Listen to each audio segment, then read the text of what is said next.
This conference will now be recorded.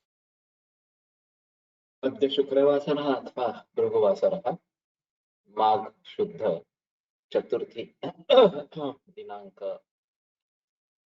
4 February 2022 Rasaratna समुच्चय शंखं चक्रं जलकान्ददमृतघटं चारुदोर्भिश्चतुर्भिः सूक्ष्मस्वच्छातिरुद्यांशुकपरिविलसन् मौलिमम्भोजनेत्रं कालाम्भोदोज्ज्वलाङ्गं कटितटविलसच्चारुपीताम्बराढ्यं वन्दे धन्वन्तरिं तन् निखिलगदवनप्रौढदावाग्निलीलम् प्रौढदावाग्निलीलम् ब्रह्मणो हि समारब्धा मात्रेयाद्येषु पूजिताम् अस्मदाचार्यपर्यन्तां वन्दे गुरुपरम्पराम् आयुर्वेदरतं वन्दे माधवाख्यं महागुरुम् आयुर्वेदामृतं सर्वं शिष्येभ्यो यः प्रदत्तवान् द्रष्टा ज्ञानी दृष्टकर्मा कृतकर्मा तथैव च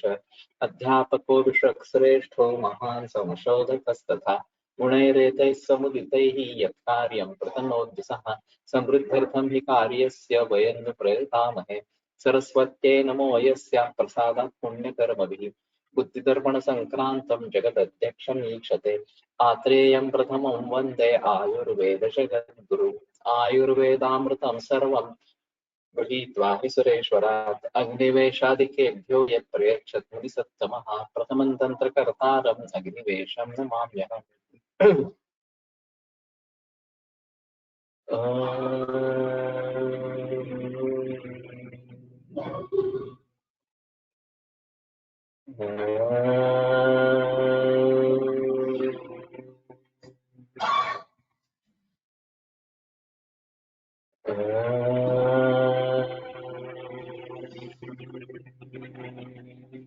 ओम शांति शांति शांति।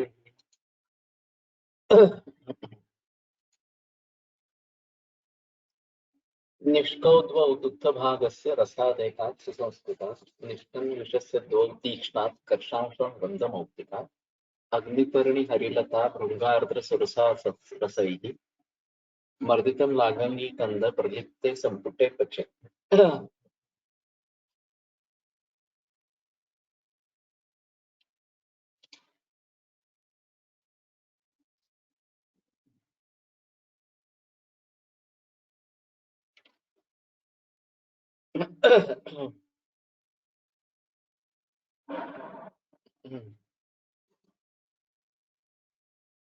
अर्धपादाञ्च पोट्टल्या काकिन्यौ द्वे विषस्य च लिहेत् मृचचूर्णञ्च मधुना कोटली समं क्षयग्रहमणि अतिसार वधे दौर्बल्यकासिनां पाण्डुगुल्मवतां श्रेष्ठो महावीरो हितो रसः अतिस्थूलस्य पूयासृक्कफा कफानुवमतः क्षये न योजयत् क्षीररमान् विरुद्धोपक्रमोत्ततः क्षीररसा। तो महावीर रस करके है।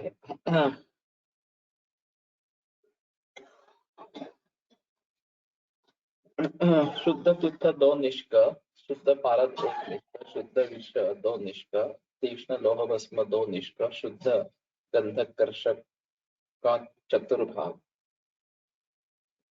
250 ग्राम तथा मुक्ता भस्म के चतुर्थांश 350 ग्राम।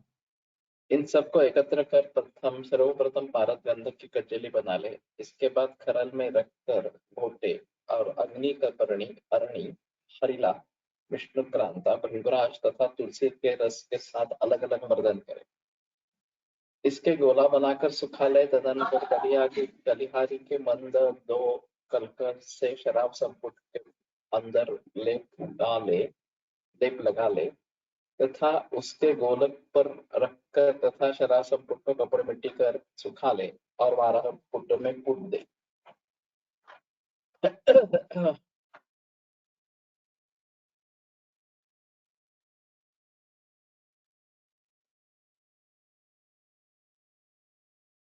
कलिहारी के मंद लांगली कंद परिते संपुटे पचे। तो लांगली के साथ ये लेप करना है इसको भीतर इस प्रकार से और फिर पुट देना है।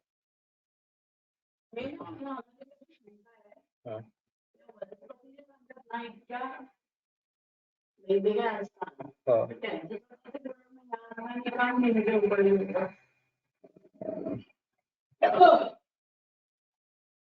हर योग को देखना पड़ेगा अलग अलग तरीके से और उसमें उस वनस्पति का मतलब है, उसी की भावनाएं क्यों दी गई है, इसके बारे में सोचना पड़ेगा। अभी फिलहाल तो ऐसा चल रहा है कि जो कुछ लिखा गया है वो पढ़ेंगे, उसके बारे में सोचना और उसका लॉजिक ढूंढ पाना ये तो और मुश्किल की बात है। सीधा अर्थ लगाना और एक्चुअल प्रोसीजर क्या है ये समझ पाना ये भी काफी मुश्किल हो रहा है। तो ये तो और आगे इस प्रकार का बन जाएगा। ठीक है, देखते रहेंगे। स्वांग शीतल होने पर निकाल कर पीस ले और उनमें से औषध के चतुर्थांश भाग मृगांक पोटली रस तथा वचनाभ का चतुर्थांश चूर्ण मिलाकर अच्छी तरह मर्दन कर शीशी में रख दे।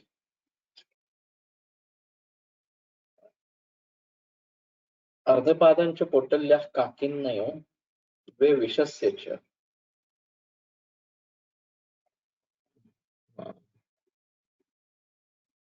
इसके बाद इसमें से 125 मिलीग्राम की मात्रा में शहद 7 प्रतिदिन सेवन करें।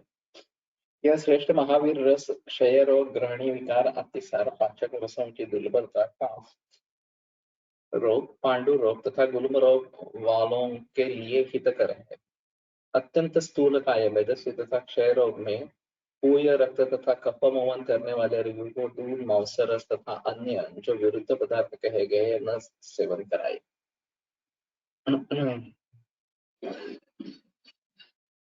तो अति स्थूल में भी दे सकते हैं और पूयाश्रुत कफानुत वमताक्षय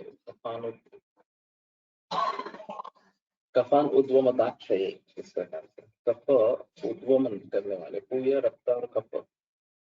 तो एम्पायमा वगैरह जैसी की स्थिति में इसका भली भांति प्रयोग हो सकता है ऐसा दिखता है।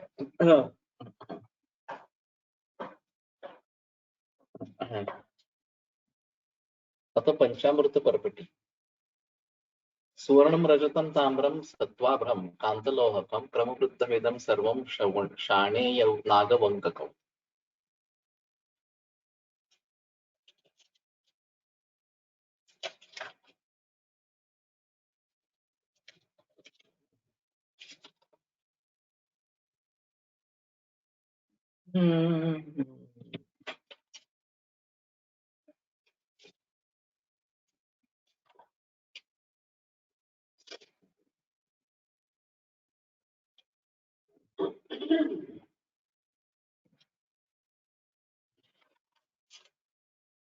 पंचामृत रस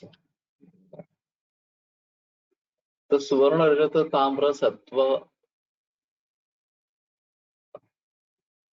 पंचामृत परपटी कांतलोह ये सब क्रमवृद्ध लेना है। सोना 1, रजत 2, ताम्र 3, सत्वाभ्र 4, कांतलोह 5 और शाणीय वंग नागवंग को नाग और वंग एक क्षाण द्रावयित्वा एकतः सर्वं रेतयित्वा ततश्चरेत् पृथक् फलमिदं गन्धं शिलालं विदिधाय च सर्वं थल्ले विनिक्षिप्य मर्दयेत्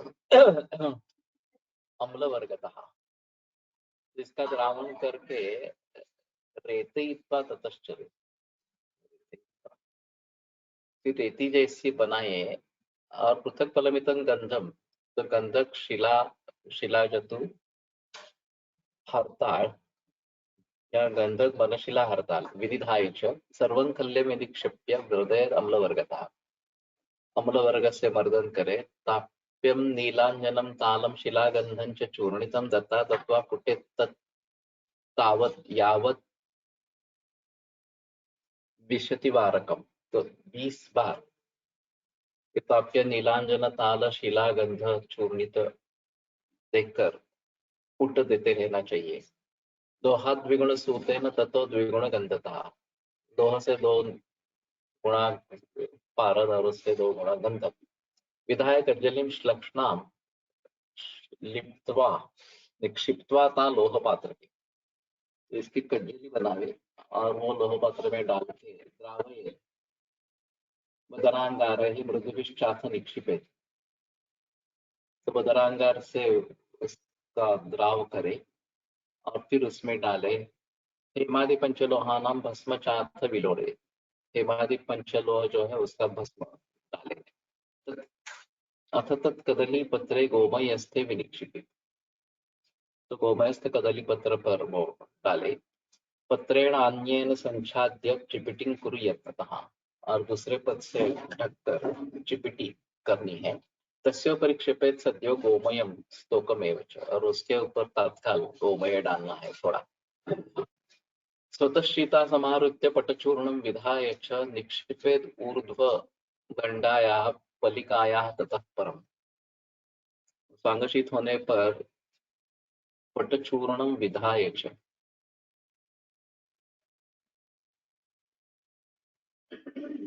तो पटचूर्ण करना है, कपड़ छान करना है। निक्षेपित ऊर्ध्व दंडायाः पालिकायाः ततः परम। और फिर ऊर्ध्वदंड इस प्रकार की पालिका में डाले। पूर्ववत बदरांगार मृदभी द्रावयक्ष नहीं। फिर से एक बार बदरांगार से द्रावण करे। तुल्यालक शिला गंध पलार्धम विषभावितम। पूर्व प्रपटिका तुल्यम तस्माद अल्पम मुहुर्मुहुः जारे पालिका मध्ये यथा दह्येन्न परपटी। तो हरताळ शिला मनशिला गंधक और विषभावित पूर्व परपटिका तुल्यम तस्मात अल्पम मुहुर्मुहुः। पहले जैसे परपटीवर उसका थोड़ा सा अल्प बार बार कराए। जारे पालिका मध्ये यथा दह्येन्न परपटी। तो उसकी जारणा करनी है लेकिन परपटी जल नहीं जानी चाहिए। पलिकेति विनिर्दिष्टा स्नेह क्षेपणया कृता जीर्णे तालादिके चूर्णे पट चूर्णम विधीयता। तो ये सब चूर्ण जब इसमें जीर्ण हो जाएगा तो फिर से कपड़ छान कर लेंगे। पूतीकरण च षट्कोल व्याघ्री शोभांजन शोभांजनांग्रिभिः एतैः पंचपलिक्वाथं षोडशांशावशेषितं तेन क्वाथेन संस्वेद्य शोषयेत् सप्तदाहिताम्। विषतुन्दफलोद्भूतैः रसैर्निवृण्डिकारसैः विभाव्य पालिका मध्ये क्षिप्त्वा बदरवन्दिना।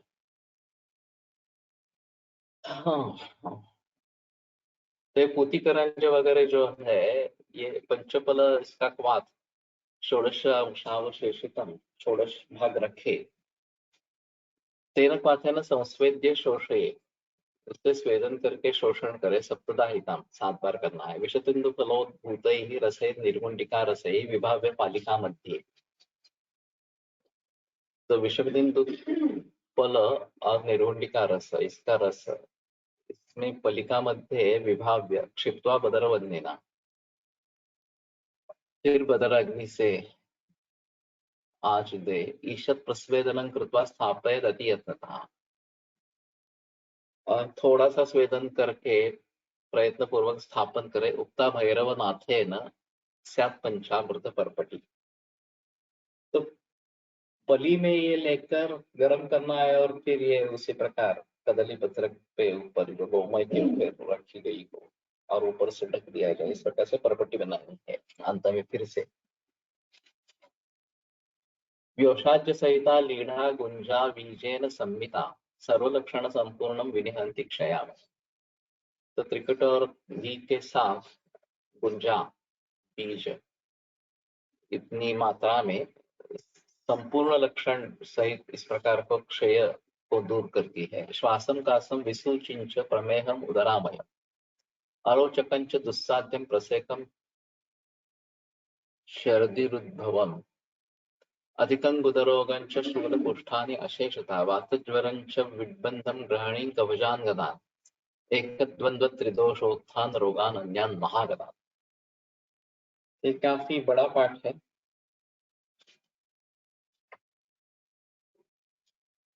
तो ये हिंदी ट्रांसलेशन में दिख नहीं रही है एक्चुअली।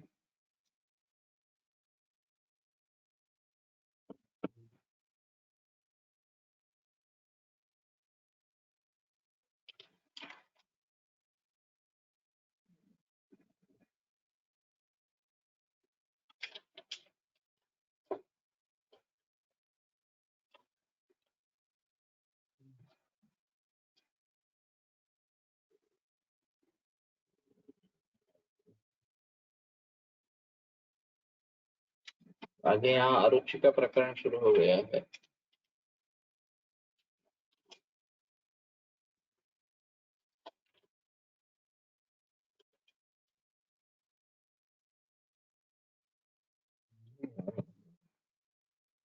तो एक दोन तीन दोष से उत्पन्न सभी बड़े रोगों को जीत लेती है। अग्निमान्यम विशेषण परसोयम परमो मतः, विशेषतः अग्निमान्य को दूर करता है। एवं समूह्य दातव्य रसोयम विषगुत्तमे तत्तद रोग हरैर्योग ही तत्तद रोगानुपानः। उस रोग के अनुपान के सहित उन रोगों में देना है। क्षयादि सर्व रोग पंचामृत परपटी, क्षयादि सर्व रोगों को नाश करने वाली पंचामृत परपटी है। तिलसर्षप बिल्वाम्र कारवेल्ल कुसुम्भजम त्यजेत पारावतम मांसम वृंताकन कुक्कुटम तथा। इसमें निषेध भी है। तिल सर्षप बिल्व अम्ल कारवेल्ल कुसुम्भ पारावत मांस वृंताक और कुक्कुट, इन सभी का त्याग करना है, ये नहीं लेना। तो ये काफी बड़ा पाठ है और काफी कॉम्प्लेक्स है। बार बार परपटी बनानी इस प्रकार की थोड़ी सी अवस्था है, तो ये थोड़ा देखना पड़ेगा। बाजार में तो उपलब्ध है ऐसा मुझे नहीं लगता। युक्तं गंधक पिष्ट्यायस्तालकम गंधमाक्षिकम युक्त्या तत्स्मतां नीतम तृष्णाच्छर्दि निवारणम। गंधक पिष्ट्या अयस्तालक गंधमाक्षिकम युक्त्या, तो उसका भस्म बनाना है। तृष्णाक्षर्दि निवारण, गंधक पिष्ट्या लोह हरताल गंधमाक्षिक।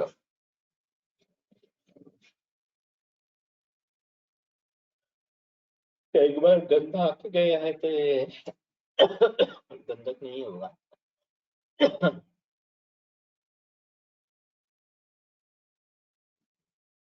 खल्ले विमर्द दुग्धे गंधेन दुग्धेन सह पारदम इत्यादि उक्त पिष्टि मृत गंधकेन गंधमाक्षिकम गंधकम माक्षिकंच। वही किया है। राजा वर्तो रसः शुल्बम मधुकम कृतपाचितम मध्वाच्य शर्करा युक्तम अंति सर्वान् मदात्या।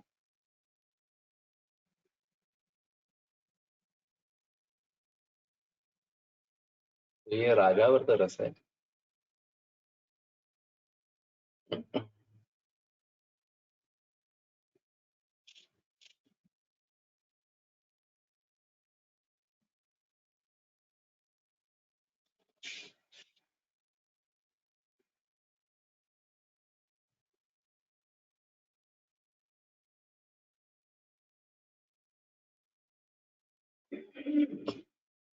तो ये शायद पारद ताम्र यष्टि मधु घृतपाचित मध्वाच्य शर्करा युक्तम अंति सर्वान् मदात्तया। अंतपाषाण, अरे बापरे। रसः रससिंधूरम घृतपाचितम घृतेन यथाविधि भावितम इति अर्थः। तप्तघृत मध्ये स्थापितम इत्यर्थो वा।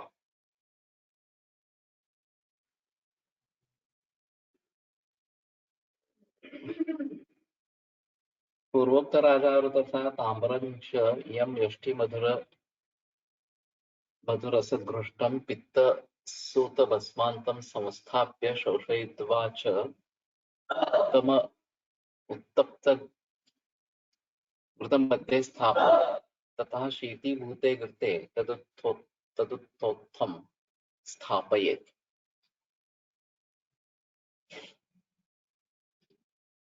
राजावर्तरसः शुल्बं सूतगर्भे नियोजितं यष्टिमधुरसैर्घृष्टं घृतमध्ये विपाचितं दद्ध्वा च शर्करायुक्तं हन्ति सर्वान् मदान्ते।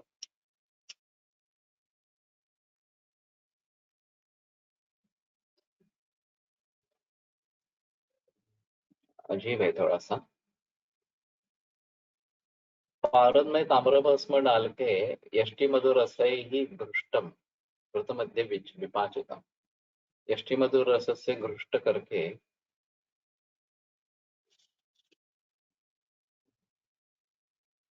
ताम्रंच द्वयं यष्टिमधुरस घृष्टम पिष्टसूतं भस्मान्तं स्थापयित्वा शोषयित्वा च उत्तमघृतमध्ये स्थापयेत्। फिर भी ध्यान में नहीं आ रहा।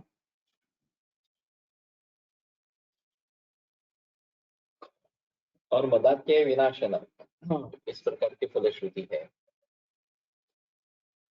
तो चतुर्दशोऽध्याय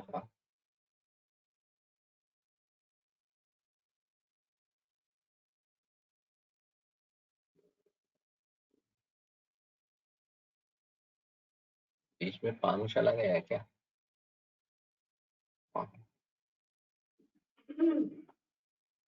पंचदशोऽध्यायः अथ अर्षसात् चिकित्सितम्। इसमें अरुचि है बीच में, हृदरोग है,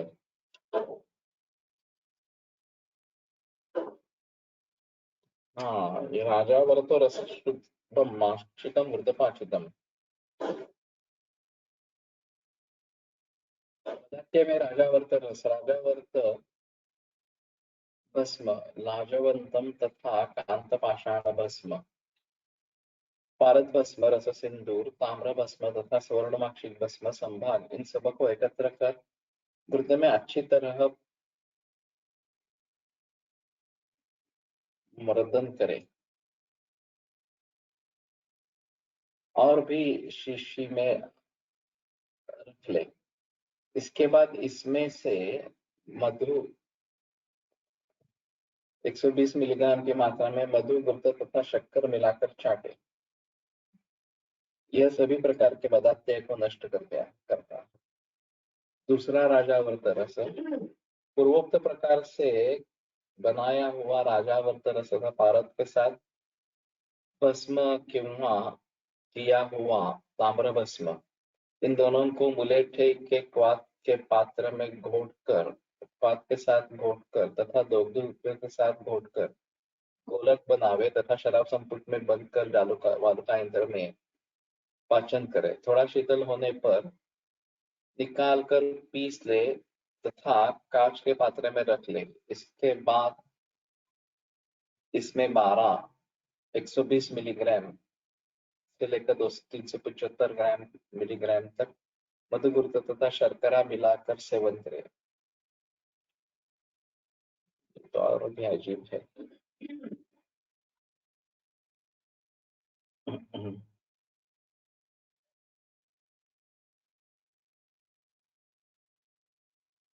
तो घी के साथ पचन करना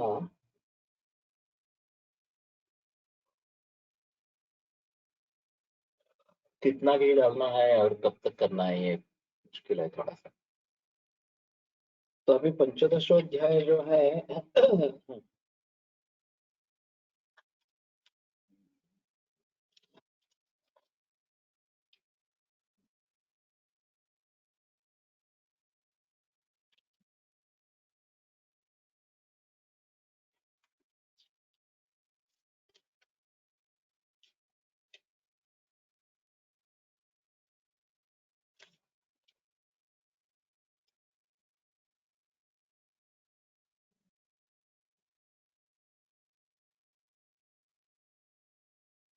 और इच्छा निदानम माता देवी ने इसका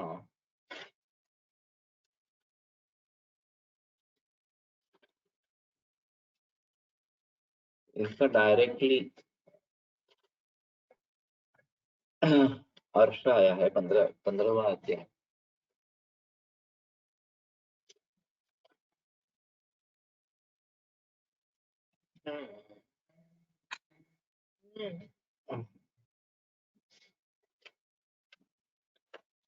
गुदस्य बहिरन्तर्वा जायन्ते चर्मकीलकाः सर्वरोगकरा पुंसाम् अर्शांसीति विशुद्धाः। तो गुद के बहि या अंतर्भाग में चर्मकीलक निर्माण होते हैं, सर्वरोगकर है और वो अर्श नाम से बताए जाते हैं। रुधिरस्राविण तेषां पित्तजः परिकीर्तितः। उसमें से खून रहता है वो पित्तज कहते हैं। वातजा निस्सहोत्थानान् उदावर्तं प्रकुर्वते।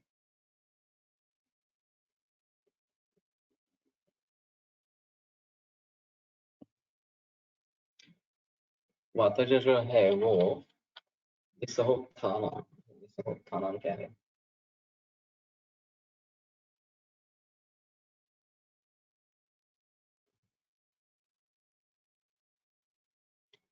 निस्सह उत्थान सहन नहीं कर सकते, इस प्रकार दर्द करता है तो उदावर्त करते हैं। श्वेतम श्लेष्मजा कुर्युसरु, कवच जो है वो शोथ निर्माण करते हैं। सर्वम स्युस् त्रिदोषजाः, कुर्युस् त्रिदोषजा, त्रिदोषज सभी लक्षणों को निर्माण करते हैं। अथ अर्षकुठा,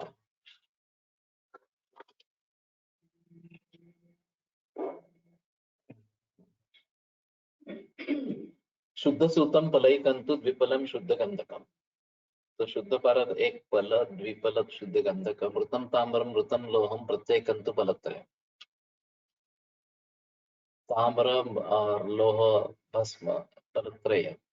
त्रिषणम लांगली दंती पीलूकम चित्रकं तथा प्रत्येकं द्विपलम योज्यम योगक्षारं च टंकण। त्रिषण लांगली दंती पीलुक चित्रक ये सब दो दो पल, यवक्षार और टंकन उप पंचपल योज्य ये पांच पांच पल। सैंधवम पल पंचकम, सैंधव 5 पल। द्वात्रिंशत् पल गोमूत्रम स्नुहि क्षीरं च तत्समम्। तो 32 पल गोमूत्र, स्नुहि क्षीर उतना ही। मृद्वग्निना पचेत स्थाल्याम सर्वम यावत् सुपिंडितम। तो मृद्वग्नि से सभी अच्छी तरीके से पचन होने तक एक करे।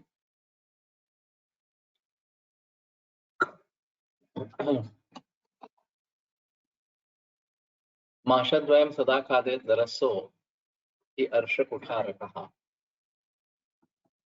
तो 2 माश इतनी मात्रा में सेवन करना है। ये अर्श कुठारक रस है। तक्रेण दाढ़िमांबो भी पक्वकंदेन वातत। तक्र दाढ़िमांब या पक्वकंद से उसका सेवन करें।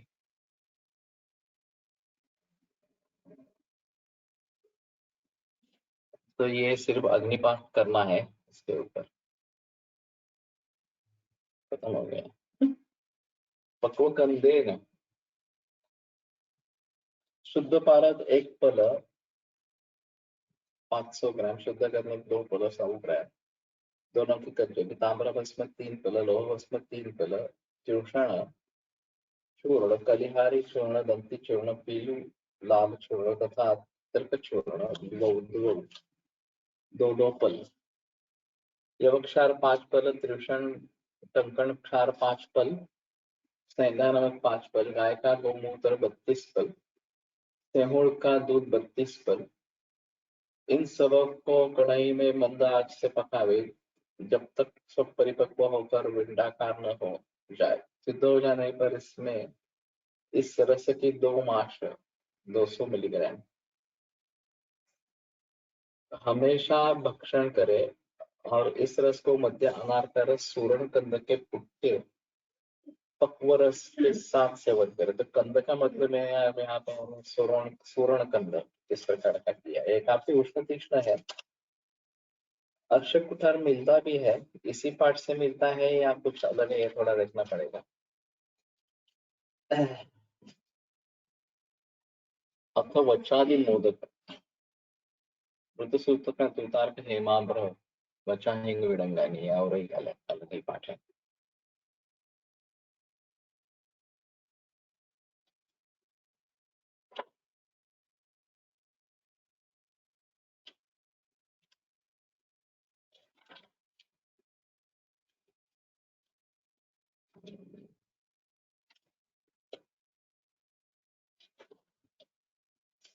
यहाँ का देखता है वच्चाहिंग विडंगाने सैंधवम जीरनागरम मरिचम पिप्पली कुष्ठम पथ्या वन्यज मोदकम क्रमोत्तर गुणम चूर्णम सर्वेशां द्विगुणम गुणम कर्षण चोष्ण जले नानु पिबेत वातार्ष सामजे। थोड़ा सिंपल पाठ है वो शायद मोदक। तो वच्चा एक, हिंगू दो, विडंग तीन, सैंधव चार, जीर कपास नागर शुंठी 6, मरीच 7, पिप्पली 8, पुष्प 9, पथ्या 10, वन्नी चित्रक 11, अजमोदा 12, क्रमोत्तर गुणम चूर्णम सर्वेशां द्विगुणम गुणम और सभी के द्विगुण गुण डालना है। कर्षण चोष्ण जले नानु, तो एक तोला मात्रा में गर्म पानी के साथ पीना है। वातार्ष सामजे, तो वातार्ष के लिए ये है वाता वचादि मोदक। इस प्रकार से ये बना सकते हैं, ज्यादा कठिन नहीं है। अतः तीक्ष्ण मुखारस, तीक्ष्ण मुखोरस, मृतसूताभ्र हेमार्कम तीक्ष्ण मुंडम सगंधकम मंडोरम माक्षिकम तुल्यम मर्द्यं कन्या द्रवैर्दिनम अंधमूषागतम पाच्यम त्रिदिनम तुष्रवन्निना चूर्णितम सितया माशं खादित पित्तार्ष सांजय। तो पित्तार्ष के लिए मृतसूत अभ्र हेम अर्क, तो पारद ताम्र पारद अभ्र सुवर्ण ताम्र तीक्ष्ण लोह सगंधकम और गंधक मंडूर माक्षिक तुल्यम, मंडूर और माक्षिक मर्द्यम कन्या द्रवैर्दिनम, तो कुमारी सोरस की एक दिन भावना देनी है। अंधमूषागतम पाच्यम, अंधमूषा में डालकर पाचन करे। त्रिदिनम तुषवंदिना, तो तुषवंदिनी साग्नि से पाचन करे। चूर्णितम सितया माशम खादित पित्तार्ष सांजय, और चूर्ण करके सीता के साथ एक मास इतनी मात्रा में सेवन करे, पित्तार्ष सांजय।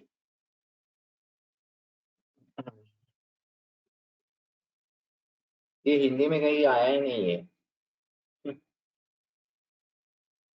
अथ लोहाष्टकम, मृतम लोह लोहन चेन्द्र एवं शुंठी बल्लात चित्रकम बिल्वम मज्जा विडंगानी पथ्या तुल्यम विचूर्णयेत् सर्वं तुलंगुणम योज्यम वर्षम भुक्त्वा शसाम जयेत्। तो लोह इंद्रिय शुंठी बल्लातक चित्रक बिल्व मज्जा विडंग पथ्या, ये सब तुल्य लेकर विचूर्ण है। सर्वंतुलन गुणम योज्यम, सभी के साथ में गुण देना है। तो कर्ष मात्रा में सेवन करने से अर्श नष्ट हो जाएगी। वच्छादी मोदक मध्ये कुष्ठ म्हणजे उपलेट घ्यायचे की कोष्ठ कोलिंजन?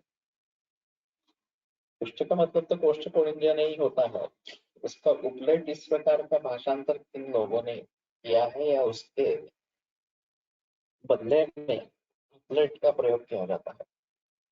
तो मेरे ख्याल में कोष्ठ कोलिंजन ही लेना ठीक है, अगर नहीं मिलता है तो उपलेट डाला जाता है। ऐसा सोचते एक बार द्रव्य गुण वालों को पूछना चाहिए क्या बनाते हैं। अतः श्लेष्मार्षस्य औषध विशेष निर्देशः, श्लेष्मार्ष प्रशांतर्थम देयम आनंद भैरव मृतताम्रेण संतुल्यम देयम गुंजात्रय। तो आनंद भैरव देना है ताम्र भस्म के साथ 2 गुंजा, गुंजात्रय 3 गुंजा देना है। पुष्करमूल पण पुष्ठ म्हणून देना नहीं, ये तो शायद लगाने की बात है। पुष्करमूल पर निर्बंध है, इंडेंजर्ड स्पीसीज में है, और इसलिए पुष्करमूल नाम से नहीं मिलता है, तो किसी दूसरे नाम से देते हैं, पुष्ट के नाम से देते हैं शायद वो। लेकिन ये तो अलग है, उपलेट कहा जाता है पुष्ट के बदले में दिया जाता है इस प्रकार से। और वैसे मैंने दोनों ही देखे नहीं है, पुष्टभंजन भी देखा नहीं है और उपलेट भी नहीं देखा है। अब तक बाजार में तो मिलता है लेकिन देखा नहीं है इस प्रकार से। उसको एक प्लेट को मिलता है। अतः सर्वलोकाश्रयो रसः, या आनंद वैरव देना है, ऐसा बताते हैं। ये वक्षमाण अतिसार चिकित्सुक्ता अथ गुञ्जाद्वयं मृतताम्बरञ्च गुञ्जाद्वयं निजानुपानेन युज्यम्। अथ सर्वलोकाश्रयी रसः, सर्वलोकाश्रयी रस, शुद्धं सूतं फलं गन्धं गन्धार्धं तालताप्यकम् अमृतं रसकं चैव तालकार्धविभागिकम् एतेषां कज्जलिं कुर्यात् दृढं सम्मर्द्य वासरम्। तो शुद्ध सूत फल गंध फलम गंधम गंधार्धम तालताप्यकम, तो गंधक भी एक फल ही लेना है, ऐसा होगा। शुद्ध गंधक, शुद्ध पारद एक पल, शुद्ध गंधक एक पल, शुद्ध हरताल आधा पल, 25 ग्राम।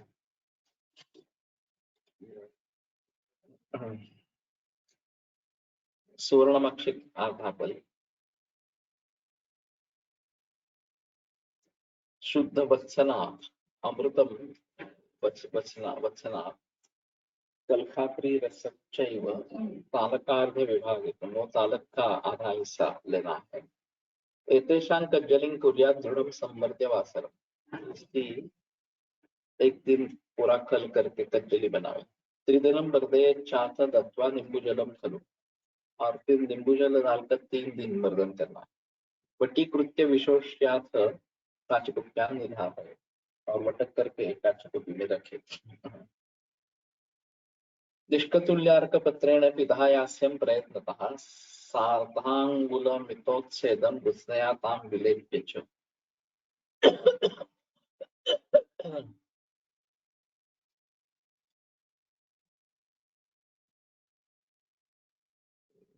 अर्कपत्रेण पिधायास्यं प्रयत्नतः, तो उसकी काचकुपी का मुख अब अर्कपत्र से ढककर मातुलंग मितोच्छेदं मृषयातां विलेप्य च ततो भाण्ड तृतीयांशे सिकता परिपूरिते निधाय सिकता मूर्ध्नि सिकताभिप्रपूरयेत् वृद्धास्य ततो वह्निर् ज्वालयेत् सार्धवासरम्। स्वाङ्गशीतलितं काचं घटादाकृष्य तं रसं पटचूर्णं विधायाथ ताम्रभस्मफलद्वयम्। अरे बाप रे, बढ़ता ही जा रहा है।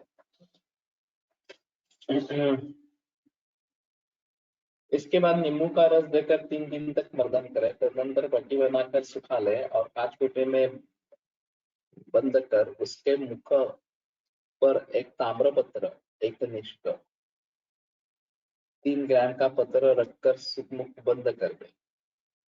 ताम्रपत्र अर्कपत्रेण, अच्छा ठीक है, मैंने तो अर्क के बारे में सोचा था, ये तो ताम्रपत्र है।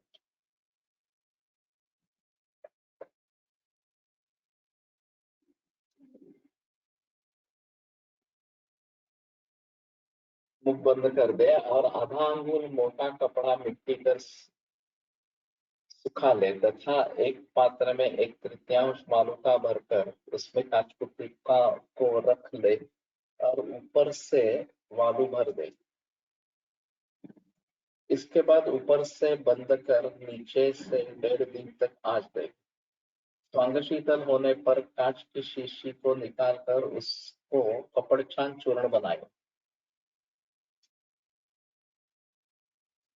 उसमें ताम्रभस्म 2 पल, अभ्रक भस्म 100 ग्राम, शुद्ध बचना भस्म आधा पल तथा काली मरीच का चूर्ण 4 पल अच्छी तरह मर्दन करे और कांच की शीशी में भरकर रख दे। काच घटात आकृष्यकं रसम पटचूर्णं विधाय ताम्रभस्मं फलद्वयं फलार्धम् अमृतं चैव मरीचं च चतुष्फलम् एकीकृत्य क्षिपेत् सर्वे नारिकेलकरण्डिके। ये सब नारिकेल करंडक में रखना है। अरे बाप रे।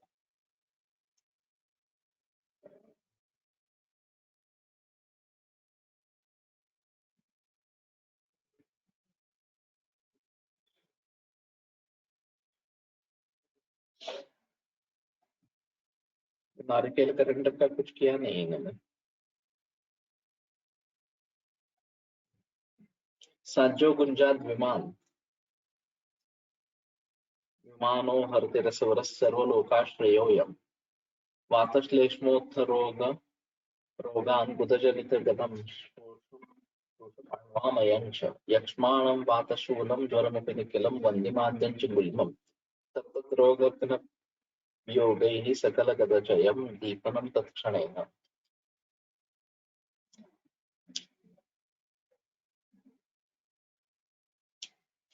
एकीकृत्य क्षिपेत् सर्वं नारिकेलकरण्डके। देखिए नारिकेलकरण्डक क्या है?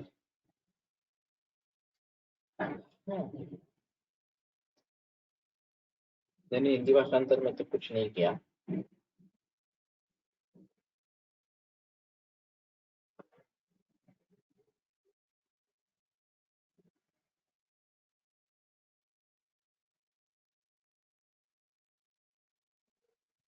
शीशे में भर दिया, ऐसे ही किया है। थोड़ा देखना पड़ा इसमें हिंदी संस्कृत में क्या किया है। नारिकेल करंडके नारिकेल कपाले एतच्च गुण विशेष विधानार्थम बोद्धव्यम। नारिकेल कपाल में रखना है, तो हिंदी भाषांतर में टाल ही दिया इसको।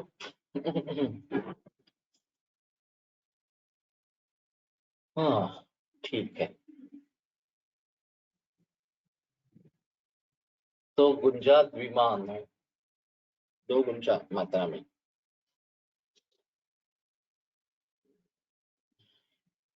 वृत्त मिलाकर सेवन करें, तभी संसार का आश्रयदाता उत्तम रस है, सर्वलोकाश्रय। इस प्रकार से बताया गया है। वात कफोत्त सभी प्रकार के रोग गुदजनित गुदज गुदजनित कदम तो अर्थ वगैरह शोष पांडवामय यक्ष्मा वात वन्यमान्य गुल्म तत्त रोगग्न योगी सकल गदक्षयम दीपनम तत्क्षणेन, और तात्काल दीपन करने वाला। ज्वर मंदाग्नि गुलबल अपने अपने रोगनाशक अनुपान के साथ करने से सभी रोग समूह को नष्ट करता है, 18 दिन को प्रयुक्त करता है। तो ये सर्वलोकाश्रय रस इस प्रकार का बताया गया। अर्शोग्न वटक, अर्शोग्नम वटकम वक्षे पुत्रक श्रोण भद्रक। मैं पहली बार अपने पुत्र को या शिष्य को इस प्रकार से संबोधित किया है। तो अशोकन वटक बताते हैं, पिप्पली पिप्पली मूलम वनशोरण चित्रकम मरिचं कंटकारी च रक्त पुष्पी समावशका फलमेकं पृथक् सर्वं लक्षणं दृशति पेशे गजाज पशुमूत्रेषु शुभे भाण्डे विनिक्षिपे ऊर्ध्वग्निना पचेत् सर्वं चूर्णशेषं तथा यथा भवेत् शाण लाणत्रयं च तत्र एकं फलमेकं निक्षिपे लाणत्रयम् अक्ष प्रमाण वटकान् कुर्यादेवं पृथक् पृथक् 30 दिनानि मतिमान् अर्शोग्नं दीपनं परम् कृततक्र समायुक्तं भोजनं संप्रदापय।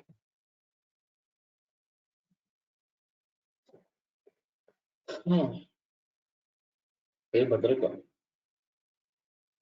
रोगियों को रोग मुक्त करने वाले पुत्र, सुनो, मैं अर्शनाशक वटक कह रहा हूँ। पीपर पिपरा मूल मनसूरण कंदक चित्रक मूल मरीच कंटकारी तथा लाल पुष्प वाला मंदार का फूल रक्त पुष्पी समावशका। लाल पुष्प तो रुई मैंने देखे नहीं है यार इस प्रकार से। पर्पल या वायलेट कलर होता है, श्वेत होता है।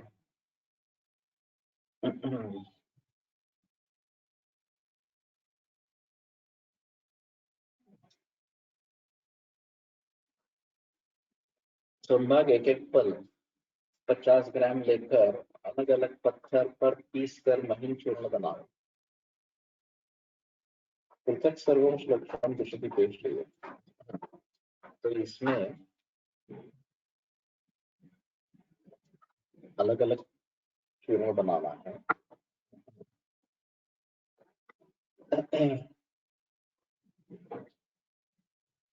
मृद्वग्नेना पचेत सर्वं चूर्णशेषम यथावत्। मंदाग्नि से 5। हाथी, बकरी और पशु के मूत्र परिपूर्ण मात्रा में छोड़ दे। इसके बाद मंदा आंच पर जब तक पाक करे जब तक चूर्ण मात्र अवशेष रह जाए। तदंतर इसमें तीनों नमक एक फल पीसकर मिला दे और एक एक पक्ष 10 ग्राम प्रमाण का अलग अलग वटक बना लो और 30 दिन तक सेवन करें। लोणत्रय थे लवणत्रय है। लोन का मुझे पता नहीं चल रहा था लोन क्या है। लवणत्रय है।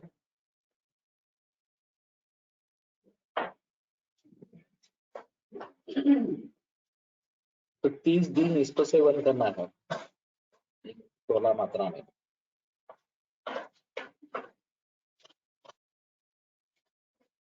और घृत और तक्र डालकर भोजन देवे। अर्शोग्न वटक शायद अवेलेबल है।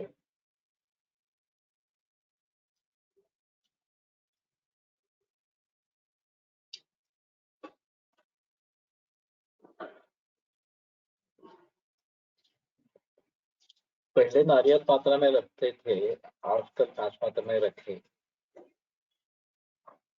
वैद्य मिश्रा।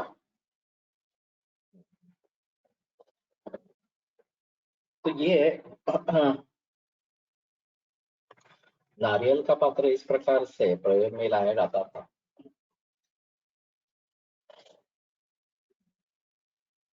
ये एक अलग चीज है।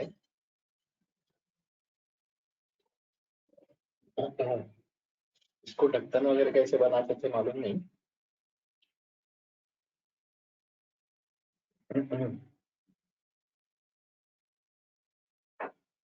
या उसी का ढक्कन लगाते थे, ऐसी भी बात हो सकती है।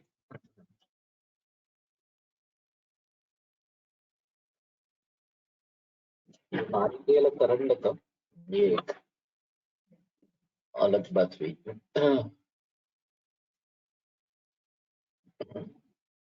तो अशोक वटक शायद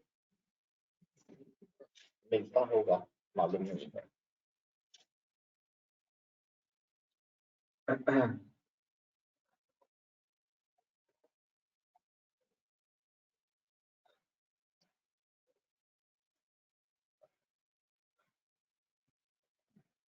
अर्शक कुठार तो है।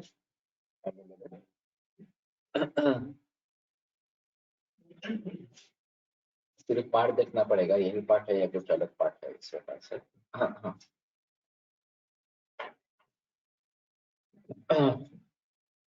और शायद भारत भूषण रत्नाकर, हाँ, इनमें सभी ग्रंथों से पाठ इकट्ठा किए गए हैं। हाँ, वो पब्लिश्ड है 5 वॉल्यूम इसके। तो ये थोड़ा देखना पड़ेगा। हाँ। और विलोक भारतीय ने भारत भूषण रत्नाकर को सॉफ्टवेयर में ले लिया है। औषध कोश उसका जो है उसमें। तो सभी पाठ इकट्ठा हो जाते हैं, ये भी एक बात है।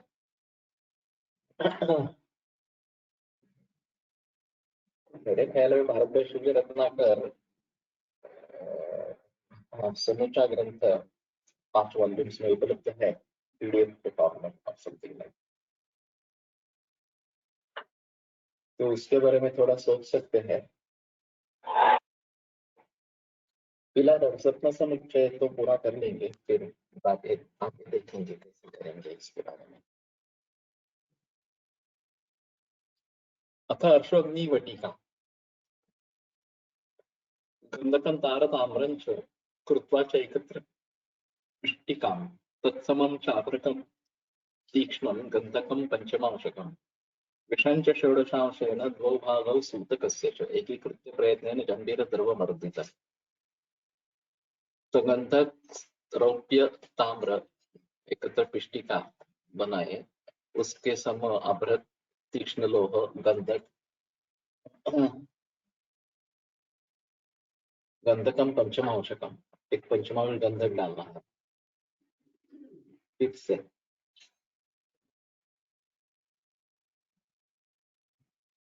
पारद है नहीं,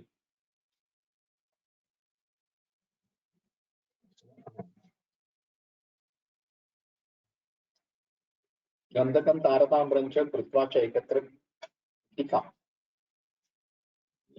पिष्टिका तत्समं चावरकम तीक्ष्णं गंधकम पंचमांशकम।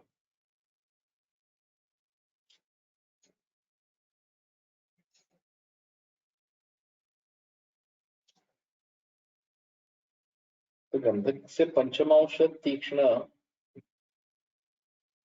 लोह भस्म इस प्रकार से शुद्ध गंधक एक भाग, रजत भस्म एक भाग, ताम्र भस्म एक भाग, पावरक भस्म एक भाग लेकर इस तो पीठी बनावे और गंधक से पंचमांश तीक्ष्ण लोह भस्मता षोडशांश शुद्ध वचनाप सत्सनाप चूर्ण और शुद्ध पारक दो भाग और सूतक से आगे सूतक आ गया। एक ही कृत्य प्रयत्न गंभीर द्रव मर्दित और गंभीर द्रव से भावना दे भाजने मृण्मय स्थाप्य वराक्वाक्येन भावयेत्।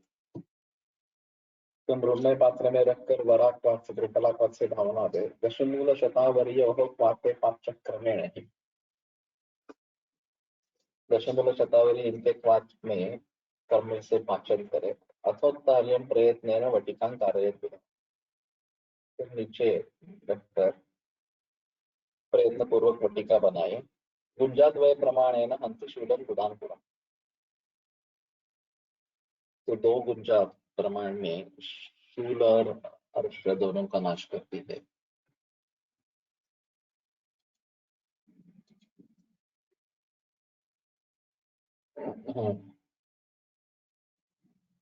वरनागम तथा व्योम सत्व शुल्बं च तीक्ष्णकम् सर्वम् एकत्र विद्रव्य क्षिप्त्वा अलंच अल्पम अल्पकम। रक्त पुष्पी यानी कि क्या, यानी इन्होंने तो मंदार पुष्प बनाया है। कलिहारी भी हो सकती है रक्त पुष्पी, ये वो उष्ण तीक्ष्ण होने के कारण यहाँ पे हो सकती है। यहाँ पे रक्त पुष्पी का अर्थ इस प्रकार से किया गया है।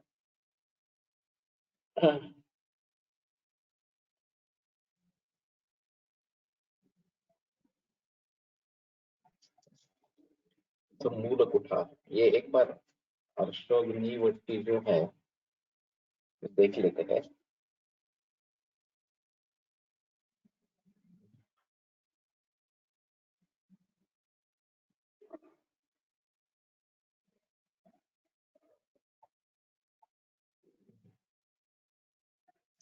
क्वाथ में भावित करे दशमूल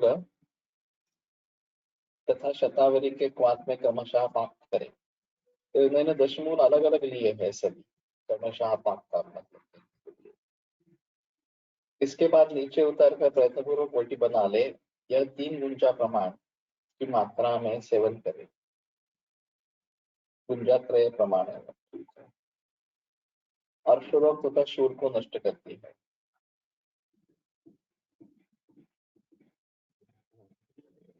मालूम नहीं अर्शोग्निवटी मिलती है या नहीं। वरनागन तथा व्योम अथ मूल कुठार तत्वं शुल्बं च तीक्ष्णकं सर्वम् एकत्र विद्राव्य क्षिप्त्वा आलं च अल्पम अल्पकम। तो श्रेष्ठ नाग उत्तम नागभस्म व्योम सत्व अभ्रक सत्व शूल ताम्र तीक्ष्ण लोह सर्वम् एकत्र विद्राव्य इसमें द्रावण करके आलम अल्पम अल्पम, इसमें हरताल थोड़ा थोड़ा डालना है। चालयन अनिशम यावत् तालकम त्रिगुणम खलु, तो 3 गुणा तालक हरताल उसमें मिल जाए तब तक ये करते रहे इस प्रकार से। ततस्तेन विमर्द्यात् पिष्टिं कुर्यात् रसेन, ततो भल्लातकी वृक्ष मूलान्तस्थां खनेच्छतं ताम् मासादाकृष्यतां पिष्टं गव्य दुग्धे विनिक्षिपे।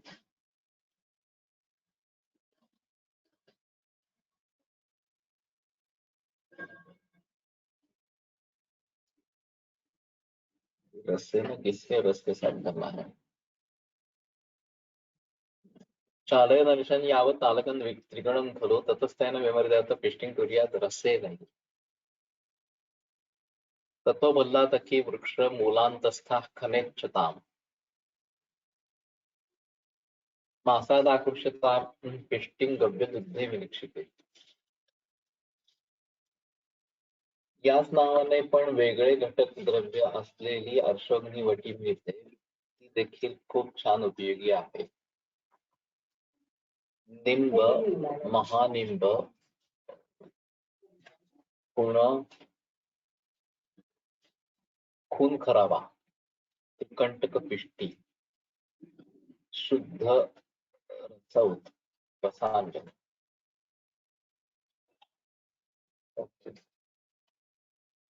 मालूम नहीं इस प्रकार से होगी.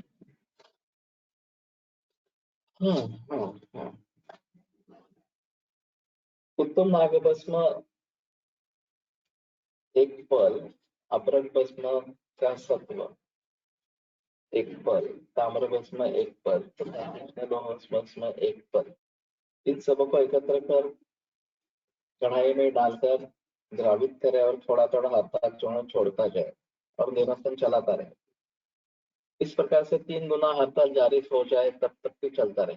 सांग शीतल होने पर निकालकर अच्छी तरह मर्दन कर संभाग शुद्ध पारद मिलाकर अच्छी तरह मर्दन कर पीठी बनावे. इसके बाद उस पीठी को बल्ला तक वृक्ष के मूल के अंदर गड्ढा बनाकर तथा उसमें रखकर ढक दे और 1 मास तक रहने दे.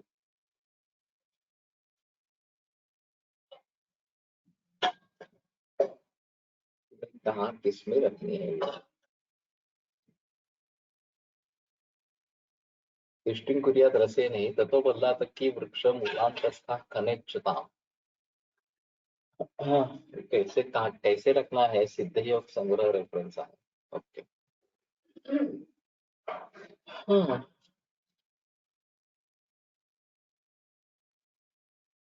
तदनंतर 1 मास के बाद उस पीठी को निकालकर गाय के दूध में छोड़ दे. इसके बाद पाताल यंत्र के द्वारा बल्ला तक का तेल निकाल दे और स्नेह सिद्ध लोहे के पात्र में पीठी को रखकर बल्ला तक का तेल 1 पृष्ठ तक छोड़कर प्रयत्न पूर्वक जारण करे.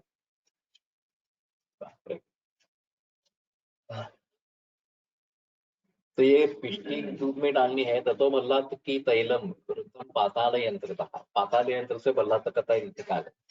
आये से भाजने स्निग्ध पिष्टिकांतान निवेश्य च, और स्निग्ध लोहे के पात्र में उस पिष्टी को रखकर प्रस्थमात्रम ही तत्तैलम चारयेद अति यत्नतः, 1 प्रस्थ इतना ये बल्ला तक तेल उसमें जारण करना है. तस् तैल भावितैर्गन्धैः पुटित्वा भस्मतां भवति, और उस तैल से भावित गंध को पुट देकर भस्मता बनाए.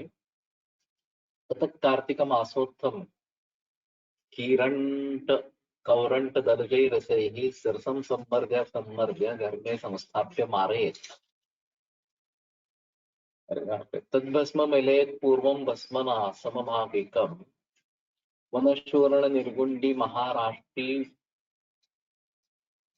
पकंटिका राष्ट्रोपकंटिका वज्रवल्ली शिखी चैषां रस्य पिष्ट्वा विशोषयेत्.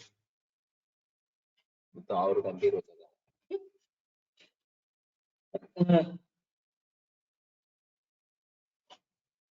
तेल निकाले और स्नेह सिद्ध लोहे के पात्र में पीठी को रखकर बल्लातक तेल एक प्रस्थ छोड़कर प्रयत्न पूर्वक जारण करे। इसके बाद स्वांग शीतल होने पर निकाल ले तथा पीस कर बल्लातक तेल से भावित गंधक औषध के चतुर्थांश लेकर मिला दे और शराब संपुट में बंद कर तथा बाहर से कपट मिट्टी कर सुखा ले तथा गजकुट में फूंक दे एवं भस्म बना ले।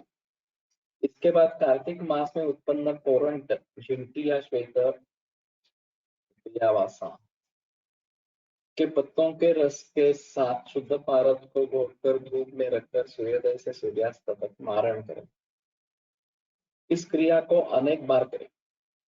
इससे मृत पारद भस्म हो जाता है। पारद मृत भस्म हो जाता है। इसके बाद पीसकर पूर्व भस्म के साथ मिला ले तथा वनस्वरण निर्मुंडी पत्र महाराष्ट्री जलपिप्पली इव कंटिका हस्तीकरण पनाश बेहड़ तथा शिखी अपामार्ग के स्वरस से एक बार भावित करें और भृंगरा के रस से 3 बार भावित करें। इसके बाद सुखाकर तथा चूर्ण बनाकर कांच की शीशी में भरकर रख दें। यह उत्तम मूल कुठारी का रस है। जो रस केवल तो एक पल्ल की मात्रा में अजवाइन चूर्ण, चित्रक का चूर्ण तथा वायुवेण का चूर्ण मिलाकर मृत के साथ सेवन करें। यह भयंकर पीड़ा से युक्त मुख, नासिका, नेत्र तथा गुदा में उत्पन्न अर्श, लिहारोग, ग्रहणी विकार, गुल्म विकार, यकृत विकार, मंदाग्नि तथा कुष्ठ रोग को नष्ट करता है। स्वयं मूल कुठारको रसोरो दीप्याग्नि वेल्लोत्तमा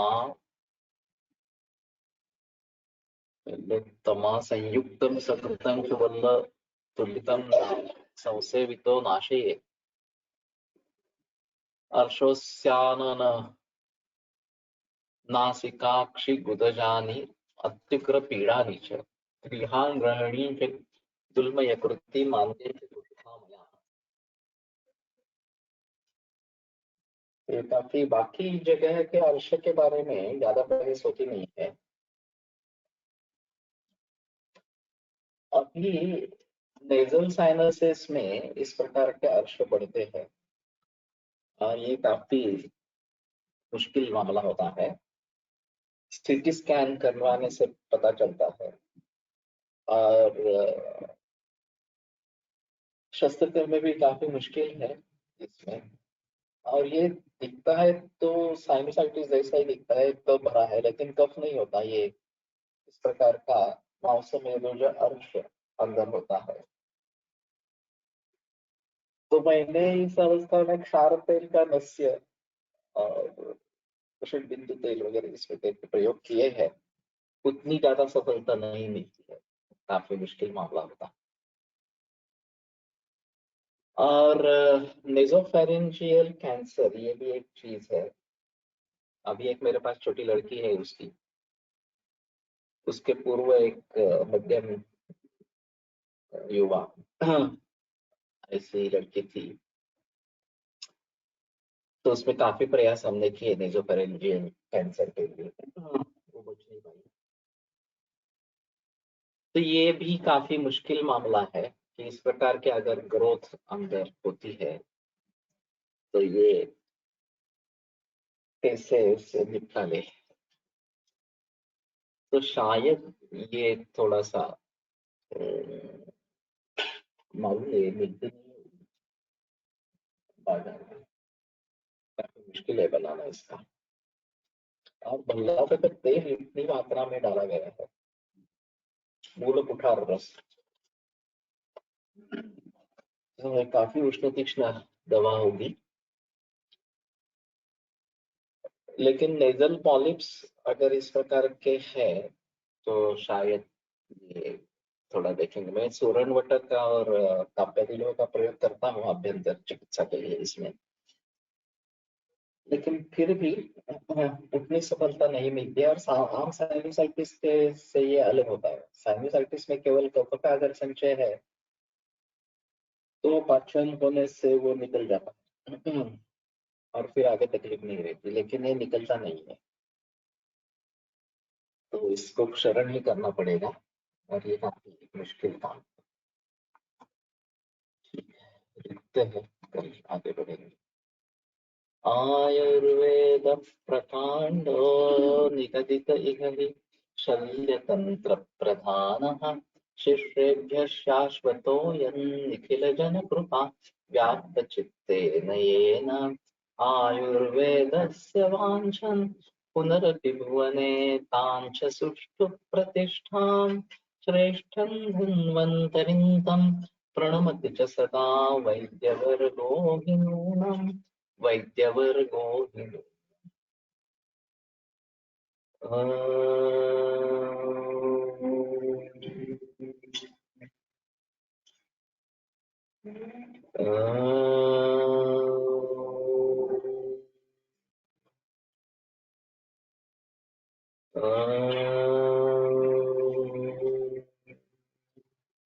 ओम शांति शांति शांति।